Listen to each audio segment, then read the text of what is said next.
আজ ৬ ডিসেম্বর স্বৈরাচার পতন দিবস। গণ আন্দোলনের মুখে ১৯৯০ সালের এই দিনে পদত্যাগ করেন তৎকালীন স্বৈরশাসক হোসাইন মোহাম্মদ এরশাদ।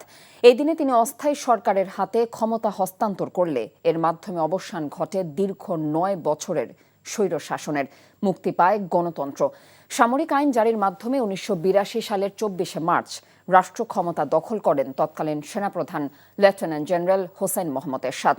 বিএনপি সহ অন্যান্য রাজনৈতিক দলগুলোর টানা আন্দোলনের মুখে এইচ.এম. এরশাদ ক্ষমতা ছেড়ে দিতে বাধ্য হন।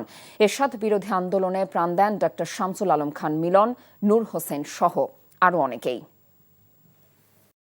আপনার কি কোনো জব এক্সপিরিয়েন্স আছে? তোর চাকরি দেখা আর আমার কপালে নেই। আমি চেষ্টা করছি, হচ্ছে না, এটা আমার দোষ।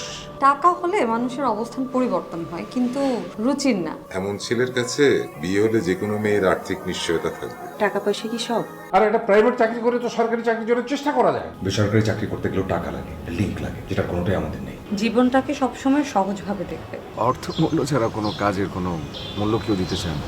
বিয়ে করে ফেলো আমাকে। খাওয়াবো কি তোমাকে আমি? বেকার ছেলে মুখ দেখাটা একটা বিরক্তিকর। এক রত্তি বেঁচে থাকার গল্প, আর সত্যি বন্ধুত্বের সংকল্প, সেটা অল্প অল্প করে বদলে যাচ্ছে কল্পনা।